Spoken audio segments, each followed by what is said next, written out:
Tahiti Vibes, avec les véhicules FAV disponibles au comptoir d'importation automobile de Mamaou. Yaorana et Maeva sur Iti FM, chers auditeurs, dans votre émission Tahiti Vibes. Alors aujourd'hui, il va être question de lâcher prise, de confiance en soi, en fin de compte de plein de choses très positives pour nous amener à aller un petit peu plus loin dans notre vie. Parce que c'est ça aussi l'essence de la vie, parfois prendre son temps, essayer justement de prendre les choses autrement. Et pour cela, on a des fois besoin d'aide. Alors pour nous aider et pour nous expliquer son cheminement, nous accueillons Timiri Yaorana. Yolana Val, et puis bonjour à tous qui nous écoutez. Tout à fait. Alors tu es à la tête d'une page Facebook qui s'appelle Timiri Coaching Tahiti. Et moi, ce que j'aimerais pour nos auditeurs, c'est qu'au-delà de cette appellation sur ta page Facebook, qui est Timiri? Qu'est-ce qui t'a amené où tu es aujourd'hui? Oui, et je te remercie pour la question parce que je ne suis pas trop à la tête de ni mon compte Instagram ni ma page Facebook. Je fais de mon mieux. Mais ce qui est chouette, et important, c'est qu'il y a une vraie personne derrière l'interface. Et attends, avant de commencer, je tiens à dire que là, je suis dans une autre posture. C'est moi qui te guide. C'est toi qui me guide. Je suis ton coach. C'est ça. Pour les 10-12 minutes qui arrivent. Et ouais, c'est ça. Et ça me tient à cœur aussi de dire, OK, ça me demande un certain lâcher prise, et je joue le jeu. En tout cas, je vais essayer. Alors, et c'est intéressant. Comment t'en es venu? C'est quoi ton parcours, en fait? OK, mon parcours. J'ai un parcours très, académique. Non, mais avant de parler du parcours académique, je tiens à dire que je viens de Tahiti. Et ça, c'est mon premier parcours. Parce que ça, c'est vraiment le substrat de la personne que je suis devenue aujourd'hui. Donc, j'ai grandi à Tahiti, à Papeete, de parents polynésiens, avec une grand-mère de Tautila. Voilà. Moi, je suis d'abord tahitienne. Mais c'est très important. Ouais. Et j'ai eu un parcours universitaire très académique. Donc, j'ai une maîtrise de lettres. Puis j'ai été professeure de français au Japon, à Tokyo, pendant presque 7 ans. Et ensuite, j'ai refait des études de management culturel. Donc, j'ai un titre qui s'appelle administrateur de projet culturel. D'accord. Voilà. En gros, ce qui est important, c'est qu'est-ce qu'il y a derrière le titre, c'est que j'aime organiser et mettre en vie des projets, en fait. Voilà. Donc, j'ai dû organiser des expositions, des événements culturels, de danse aussi, etc. Et j'ai aussi fait de la RSE et du développement durable.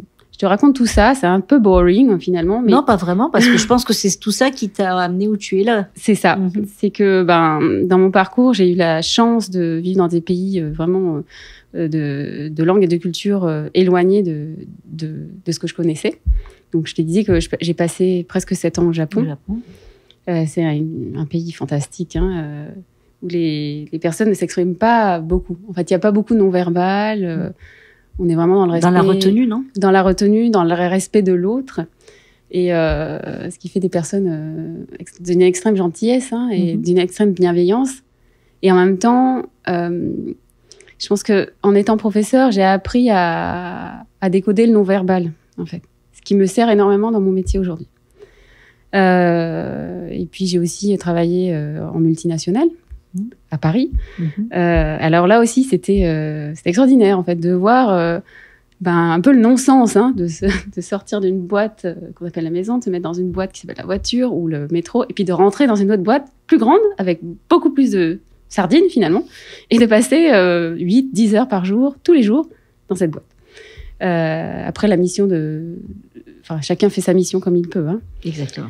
Donc, du coup, en sortant de cette multinationale, j'ai eu la chance de partir en Inde, 4 ans, pour un projet familial. Mais tu as quel âge, en fait? Parce que là, j'ai l'impression que tu es en train de me raconter la vie de quelqu'un qui a l'air beaucoup plus âgé que ce que tu as. Je vais avoir 40 ans.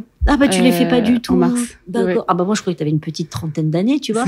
Je me dis waouh, tout ce qu'elle a déjà fait. Bon c'est très bien. Et alors du coup l'Inde? Et l'Inde, voilà, l'Inde du coup là encore une culture, un pays, c'est presque des pays différents. En Inde, c'est tellement varié, vaste, etc. que on a comme c'est pas un choc, on est surpris en fait.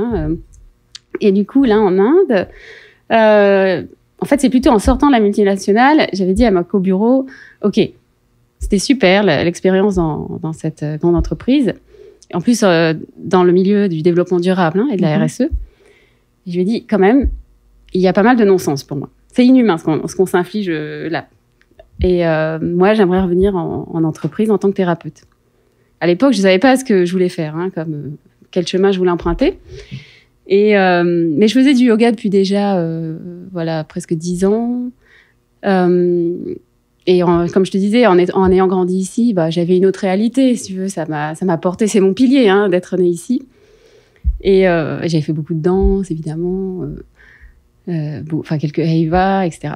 Et du coup, je lui ai dit, je reviendrai en entreprise en tant que thérapeute. Parce que je pense que vraiment... il y a des hommes à soigner. Il y a des humains. Il y a des humains juste prendre la main pendant un petit moment et puis hop, ramener ou accompagner sur leur chemin. Et voilà, je pars en Inde pendant 4 ans. C'est un projet familial, on s'en va.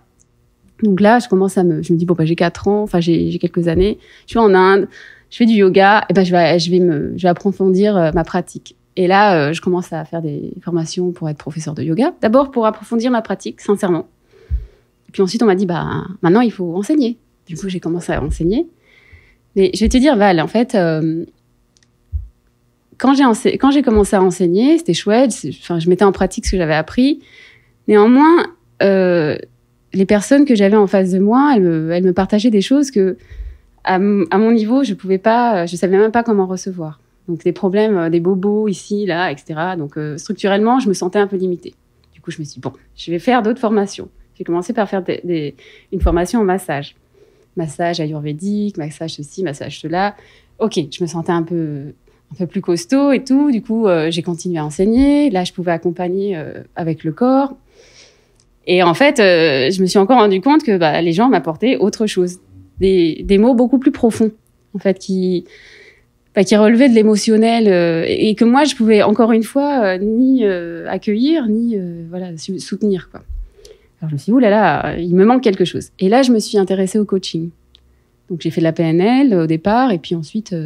Alors, la PNL, pour nos auditeurs c'est la programmation neuro-linguistique, mais il y a beaucoup de termes. Je vais te dire NERTI, Vanina... Non, mais la PNL, c'est un mot qu'on entend de plus en plus souvent. C'est intéressant de dire que c'est...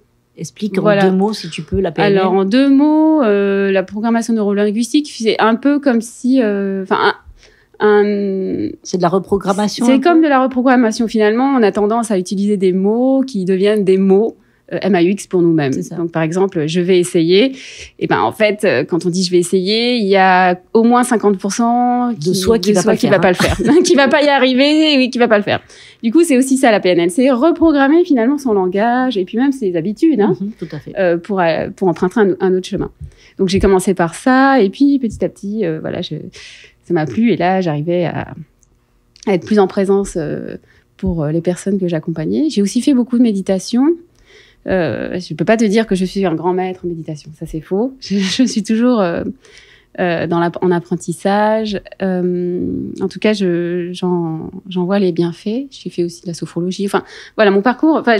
Tu t'es enrichi au fur et à mesure des rencontres et de la limite de ce que tu pouvais apporter aux gens. Oui, c'est ça. Et je pense qu'on est aussi en tant qu'accompagnant, un coach, ou voilà, on est aussi on a envie d'en savoir plus pour accompagner mieux. Et là, en fait, il y a quelques années, je me suis formée quand même auprès de David Laroche, qui est en fait la référence numéro 1 dans le coaching en France. Et ce qui m'a permis vraiment d'avoir des techniques de coaching précises, en fait. J'ai des outils, si tu veux, quand j'accompagne les personnes, j'ai des outils vraiment de coach, quoi. Et à côté de ça, ce qui était super, c'est que lui-même s'est formé à toutes les techniques d'accompagnement, là, en neurosciences. Et on réactualise régulièrement. Je te dirais même toutes les semaines, en fait, parce qu'on a des réunions entre coachs, entre superviseurs et tout. Donc, c'est une formation continue. Finalement.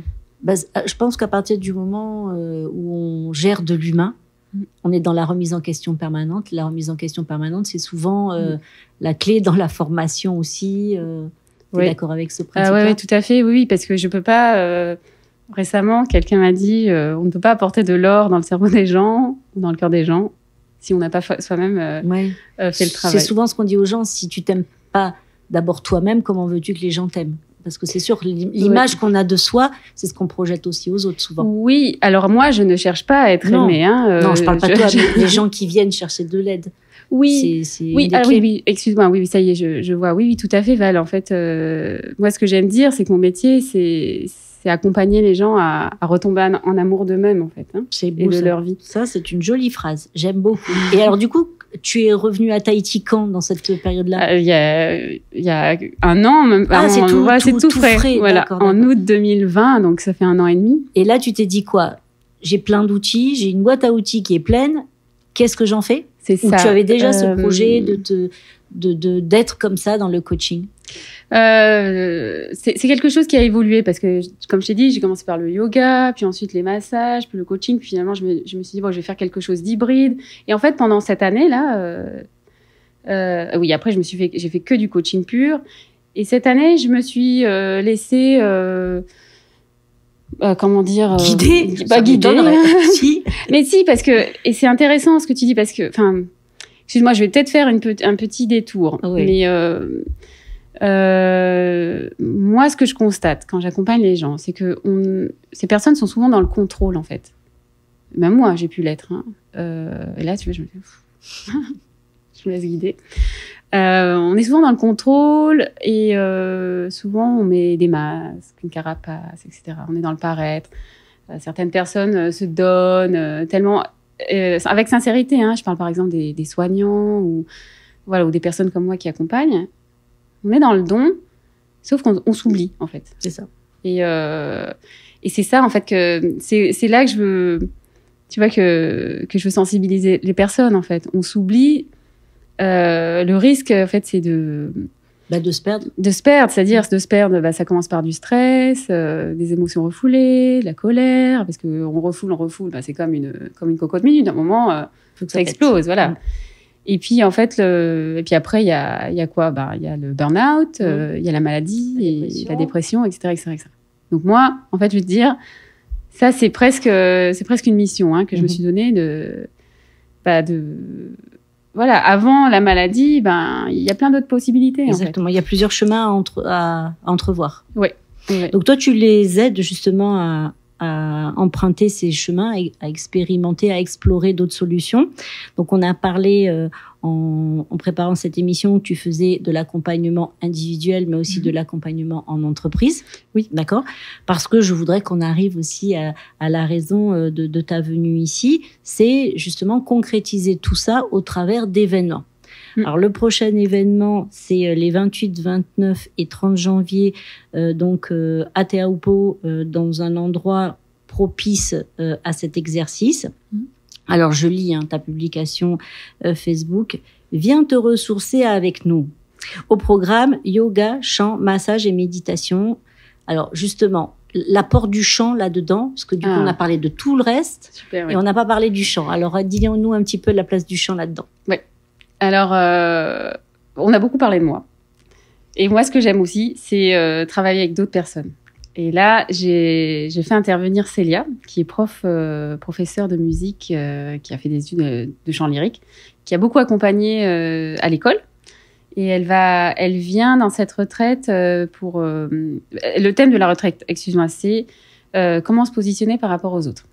On était dans le don et on se perd et on se dit oula, nouvelle année, je me recentre. Je me recentre, je suis là pour moi. Je prends le temps pour moi, je m'offre ce cadeau, une retraite.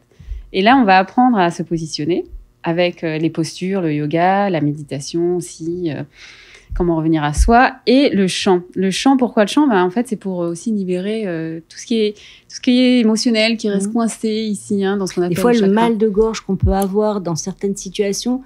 C'est vrai qu'on oublie souvent que c'est parce qu'on refoule trop, là. On se contrôle trop. C'est ça. Donc là, le chant, ça va être un exutoire, c'est ça? C'est ça, un exutoire. Parce que pour moi aussi, les personnes que je rencontre, c'est des personnes qui n'ont pas eu d'exutoire émotionnel, qui n'ont pas... À qui on n'a pas permis. À qui on n'a pas permis ou qui ne se sont pas autorisés à le faire. Tout à fait. Donc on est sur 3 jours dans un endroit, tu disais, propice justement à cette retraite qui est... Alors ça s'appelle Fale Mahora. Et tu vois, rien que d'en parler, ça a l'air de te transporter de bonheur déjà. Ouais, c'est vraiment un lieu qui invite à se poser, à se recentrer sur soi. C'est un lieu qui habituellement accueille des retraites bouddhistes, et je fais j'embrasse Inatea de nous accueillir et de nous ouvrir les portes de ce magnifique lieu. D'accord. La question qu'on peut se poser en t'écoutant, c'est ah ouais, mais là ça s'adresse pas à moi. Et en fin de compte, ça s'adresse à tout le monde. Et ça s'adresse à qui, en fait? Alors, qui peut te contacter? On va donner le numéro de téléphone après. Il faut pas avoir de frein. Pour du coup, là, il faut baisser le frein à main et y aller franchement. C'est quoi les profils de personnes que vous accueillez, en fait? Alors justement, si vous vous dites ah, ça serait bien, mais j'ai pas le temps. Ah, ça aurait été bien, mais je dois m'occuper de ceci, de cela, d'un tel. Ah, c'est vrai que ce serait bien que je m'occupe de moi. C'est vrai que le burn-out ou la fatigue émotionnelle, ça me parle. Vous êtes la bonne candidate. Voilà. Là où c'est pas une retraite réservée. Non, je pensais, quand je disais là, c'est la personne. Ah oui, la bonne personne. Ah oui. Vous avez le bon profil de candidature. Voilà. C'est ça. En fait, c'est plutôt écouter le murmure qui est là. Voilà, là, vraiment. Moi, une de mes zones de lumière, et c'est je te dis ça parce que c'est vraiment presque le cœur du cœur de ce que je fais. C'est la connexion au cœur, justement, et aux émotions. Parce que souvent, on entend ce murmure, on l'entend, et puis finalement, on le range dans un tiroir, et puis il revient, et on le range dans un placard, jusqu'à ce qu'en fait, arrivent des événements. Ah oui, parfois, ça nous explose un peu à la tête. Donc par la maladie, un accident, ou je sais pas, quelque chose. Voilà. Donc, avant d'en arriver là, venez donc, voilà. Les 28, 29 et 30 janvier, donc à Teahupo'o. Et c'est vraiment un cadeau, c'est clair. Enfin, j'imagine qu'il y a une participation qui est demandée. On en parle ou on laisse Allez, alors, oui, bien sûr. Dis à nos auditeurs combien ça va leur coûter ces 3 jours. Ah, je le vois. C'est ça le prix? Bah oui. 50 000 francs? C'est ça. Oui, alors donc en plus, vous avez même pas l'excuse de vous dire c'est hors de prix, parce que c'est 50 000 francs les 3 jours en pension complète. C'est ça, pension complète. On a une chef qui vient s'occuper de nous. Exactement, faire à manger. On a droit à un massage, en plus des séances de yoga, de méditation, des activités autour du chant. Donc moi, on a fait, en préparant justement l'événement avec Célia, moi aussi j'ai fait l'expérience de ce qu'elle proposait en termes d'activité, et c'est très ludique. C'est très ludique et ça challenge aussi, parce que pareil, tu vois, je me suis laissée guider comme aujourd'hui. Ça se passe pas trop mal, tu vois, quand on se laisse faire. C'est ça. Non, mais c'est ça aussi. C'est aussi l'expérience que j'aimerais partager. C'est ok, parfois se laisser guider, ça fait du bien, quoi. Surtout que tu seras forcément un guide bienveillant. Ah oui, alors ça, voilà. c'est vraiment ce que nous essayons aussi, c'est la mission que nous avons sur ITFM, c'est d'être des guides bienveillants au travers de cette interview, qui touche pratiquement à sa fin, ma belle Timiri. Alors, on répète, 28, 29 et 30 janvier. Vous n'avez même pas l'excuse de l'argent, puisque c'est 50 000 francs pour ces 3 jours, en pension complète. Il y a un numéro de téléphone, mais toutes ces informations, vous allez pouvoir les retrouver sur la page de Timiri qui s'appelle donc Timiri Coaching Tahiti sur Facebook. Donc, le numéro de téléphone pour les infos, pour les inscriptions, c'est le 87 78 29 98, et vous retrouverez forcément toutes ces informations-là aussi sur notre page Facebook et lors du replay. Alors, je vais te laisser le mot de la fin pour nos auditeurs. Le mot de la fin. C'est marrant, j'avais envie de te dire que le coaching, c'est un peu comme une danse, en fait. On accepte de se faire guider et de reprendre le lead. J'ai envie de dire ça. Et c'est même un peu comme la vie, finalement. On est sur son chemin. Voilà, de temps en temps, on se perd, hop, et puis on revient sur sa voie. C'est ça. Et puis, j'ai envie de dire, vivez votre vie, quoi. Vivez heureux. Faites-vous plaisir, prenez soin de vous. Ouais. On espère à chaque fois, je conclue cette émission en disant, On revient un peu de loin avec les 2 années qu'on vient de traverser. 2022, toi tu dis c'est ton année bien-être. Nous on vous souhaite justement de trouver ce bien-être aussi lors de cette manifestation. On te remercie beaucoup d'être venu jusqu'à nous. Et puis écoutez, chers auditeurs, on vous remercie d'être toujours au rendez-vous. Vous retrouverez évidemment cette interview en replay sur notre page Facebook. Maruru à toi d'être venu jusqu'à nous, ma belle. Et Nana, prenez soin de vous. Oui. Tahiti Vibes, avec les véhicules FAV disponibles au comptoir d'importation automobile de Mamaou.